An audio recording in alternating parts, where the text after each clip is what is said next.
So back to you, Jim. Bill, I thought that was just an outstanding interview. I really did, and I learned an awful lot about the club. Good, good. Well, thanks to Jim, and back to you. Thank you. Well, let's now turn to Earl Hackett to hear what he's doing now to finish his structure that he is doing in CAD and 3D printing. So, Earl, welcome. Well, here we are. You're going to see a lot of stuff this tonight that you may not have ever dreamed of. Let me get this thing started. I ran into a few problems. Let me share the screen first. Share. Zoom. Okay. Okay. Okay. You see that slide there right now? 1 minute. Yes, 3D Okay, printing. great. Yeah, 3D that's printing, clear. part 4, painting and finishing. Okay, again, this is the structure I'm modeling. It's a bunkhouse, the Thurman. And the paint scheme that the CNO used for almost all their structures was a set of grays. We had the very light gray, almost white trim, a medium gray for the bulk of the building, and then the doors and windows of this very, very dark gray. This presents a problem because nobody makes those colors anymore. I had several buildings that I painted with in the past with colors that were available. I think it was from Scale Coat, but they have all since gone and turned into bricks. And the problem was, I don't want to, I could get some other grays, but I don't want, I'm building a bunch of buildings that are going to be sitting right next to each other. And you're going to look at them and say, well, why is that gray different than this? It's got to be the same. I want it to be the same color. So I looked around and I found this. You can go to, in this case, it was Home Depot, and they have a huge range of gray paint because gray seems to be a very popular decorating color nowadays. And there's literally, they had something of almost 150 shades of gray. And so I took one of my models. What I did, I just grabbed the whole fistful of their color cards and put them up against my model. And when I found one that where I couldn't see the dividing line between the color chip and the paint on the model, I said, that's the one I want. And if you're any of you guys are CNO modelers, these are the ones I came up with. Was the light gray was what they call their platinum, medium gray was Rainmaster, dark gray was calligraphy, and these are the numbers that are on the can. And they brush beautifully. I use a soft bristle brush, and it looks like it was airbrushed. They're just really good paint. But when you're working with tiny little parts, brushing with for example, window sashes. These are little window sashes. Try and touch it with a paintbrush, and you just push it around. It won't stay still. It won't hold still. And I need paint on both sides. So I came up with, I've got a Badger 150, 30 PSI, and we diluted the paint down to somewhere between cream and heavy cream. Some recommend you thin it down to milk, but that's too thin. And now the Badger is also a top feed. You put in a couple drops at the top and spray that out, run some thinner through it, some water, and spray that out, and it keeps the gun nice and clean. Now, I've only sprayed the dark gray so far. Now you'll see why in a few minutes. But about 2 parts of paint to 1 part of thinner got the job done. Now, when I say thinner, this is what I use. I found this somewhere on the web. I found this. I can't remember where, but it was a formulation they cooked up, and it's 120 mils of water, 60 mils or a quarter cup of isopropanol, and 10 drops of Winsor Newton flow improver. Now that's you can get that at Dick Blick Art Supplies. But what it is a 25% solution of Triton X100, which is a non-ionic surfactant. I happen to have a quart of it down in the basement, so I make my own. And also recommended, you might want to do this, but I don't like the idea of putting something in the paint that isn't going to go away. Glycerin will slow the drying time, but it's going to stay there, and that may affect the durability of the paint film. So I just didn't use it, and everything worked out pretty well. The Airbrush cleaner, very similar formulation. It's 175 mils of water, 120 of isopropanol and Windex.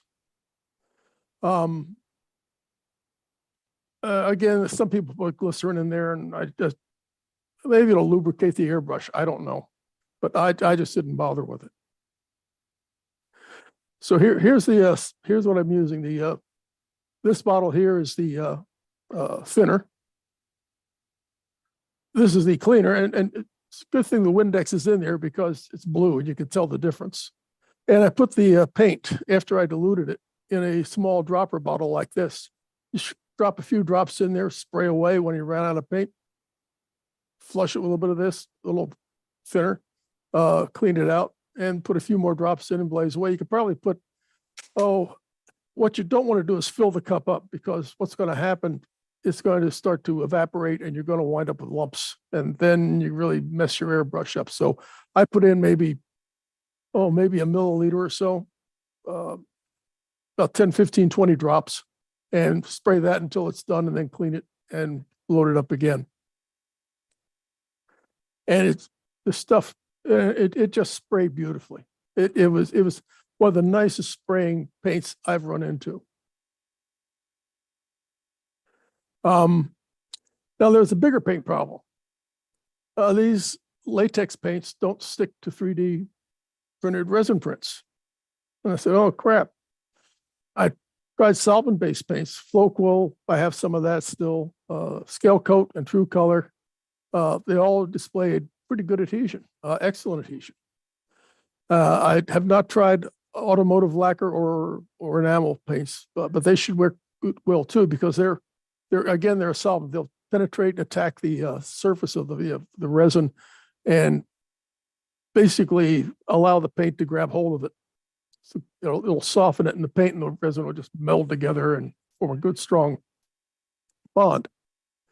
If you try the water base, they stick. I mean, if you don't touch them, they'll be fine. But if you handle them, a small scrape with your fingernail scrapes it right off. So the solution for this was to prime it. And I grabbed some primers. These three here, I tried them all. Spray them on as a primer at a very, very light spray. I mean, you stand back and just over it, and you don't need to have a full color match. You just need a little bit on there to provide some tooth for the acrylics to grab hold of.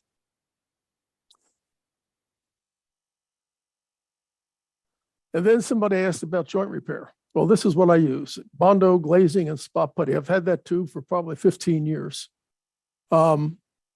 And where two parts don't fit, you can pack that in, sand it down, and it cleans it up. This is on the model. There was a join there that I had. That's the side that's going to be facing the aisle. So it's you really want to clean that up. So you put the spot putty on, Bondo on there, let it dry, and you file it to sand it to the desired contour. In this case, it does shrink a lot. You can't put a whole lot on there. You don't try and do it in one blob, because it'll shrink. As it shrinks, it'll crack, and that just defeats the whole purpose. You got to start over again. And this took two applications to fill that crack. I'm going to have to do some touch up. Now this is a mistake I made. Remember I mentioned that you really want to hide joints. Well, the joint between the building and the foundation, I didn't hide. I really should have extended the wall a little bit further and dropped it down inside that the girder there, what serves as the part of the foundation. It's actually part of the building. But if I had dropped it down inside there, you wouldn't see that's going to be a bugger to correct. It's not glued down right now, but I'll probably glue it, put some clamps on it and squeeze it down so it's it's as little, at least less unobvious as I can make it. Windows. This is another thing. I build my windows with separate sashes and a frame. And I wanted to have a very thin glazing material so that I could open a window and you can see that it's open and the glazing doesn't get in the way of opening it. Even the thinnest clear plastic just didn't work out well. And so I tried a while ago to build glaze some windows with a stretch wrap, food stretch wrap that I'd stretch out over a table board and spray some adhesive on them and drop them on. And that worked, but the stretch wrap would have wrinkles in it. I didn't like that. Then I got the idea of trying cellophane. And this is where I got it. It's just these clear plastic gift bags. I got it at Mitchell's. I guess it's Mitchell's. Yeah. You get a pack of these for a couple dollars, and it'll last you the rest of your life. These are the window sashes. They've been painted with the white Krylon, flat Krylon. And how do you glue glazing to them? Well, I tried spraying adhesive. I tried all sorts of things. I tried spraying adhesive on them, and I tried to drop them onto the cellophane, but of course they're stuck to my fingers, so that didn't work. I tried applying a conventional adhesive to the cellophane. We tried Duco cement, 3M glass. That didn't work.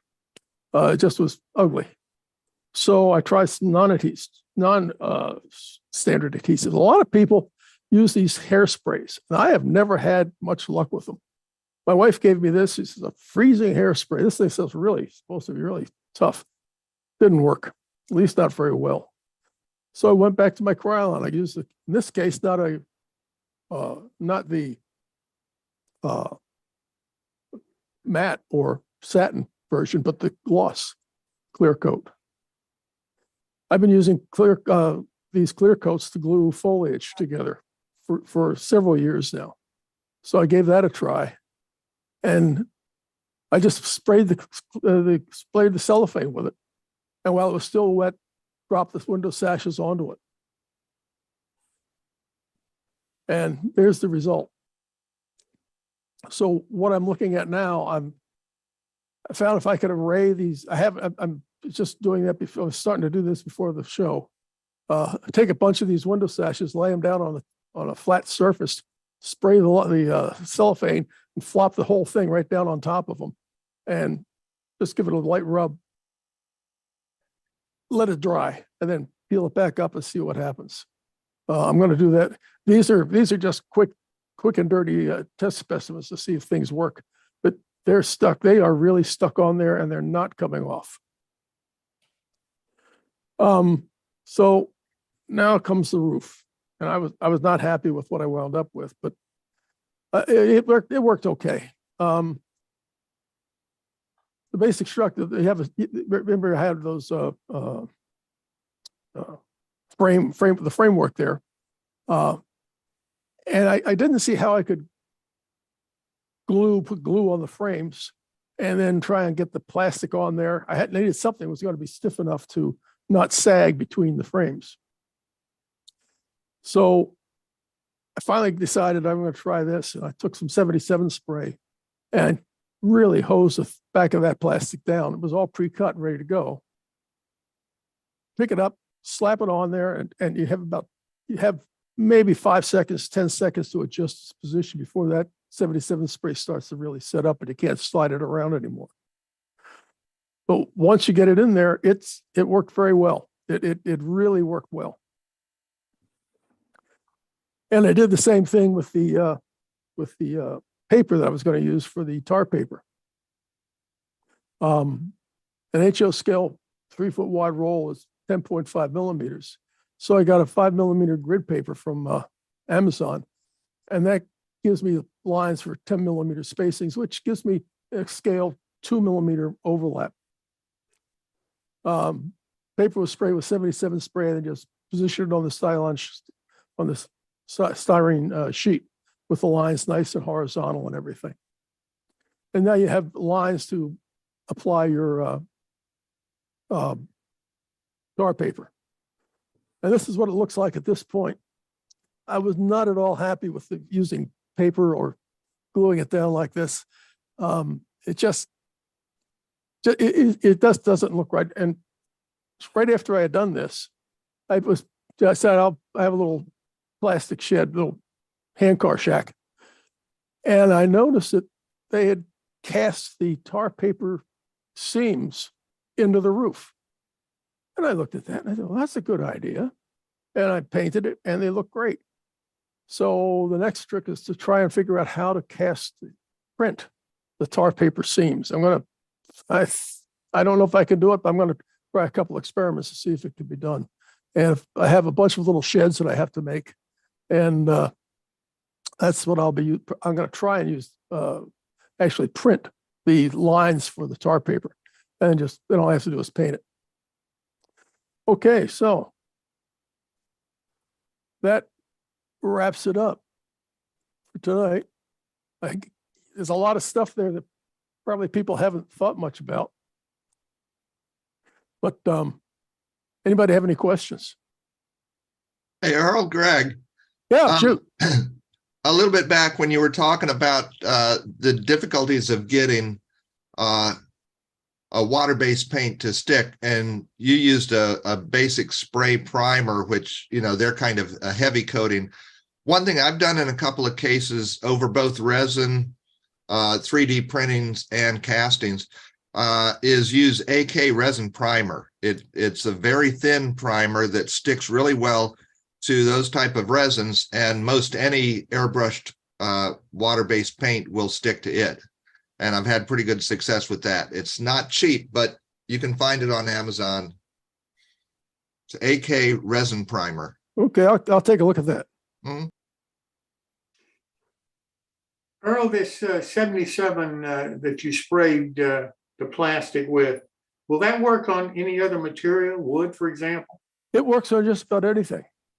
The only thing it doesn't work on is Teflon. It's sticky beyond belief. It works on your fingers real good. Oh yeah, it's good for your finger. I like the idea of laying down the cellophane and spraying it, and then just dropping the window frames on it. That makes a lot of sense to me.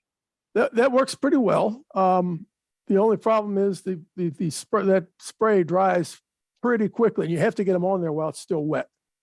Right. So my thought was, I got literally hundreds of these things to do, so I got to find a way to do a bunch of them at once. So I'm thinking, spray the cellophane, have them all laid out in a nice tight grid. Spray the cellophane, just flop it down on top of the whole bunch of them. Yep. And see if that works. I won't do it with the good prints that I've used. I'll just make up a bunch of quick and dirties that just, you notice the ones they're a little oversprayed with the primer. It's just really thick. So I have a bunch of them that I just use those for test pieces, see how it works. Hopefully I'll have it. We'll look forward to hearing about how that works out next week. Yeah, because I hope to have the windows all framed in and done next week. That's great. Anybody else have any questions for Earl?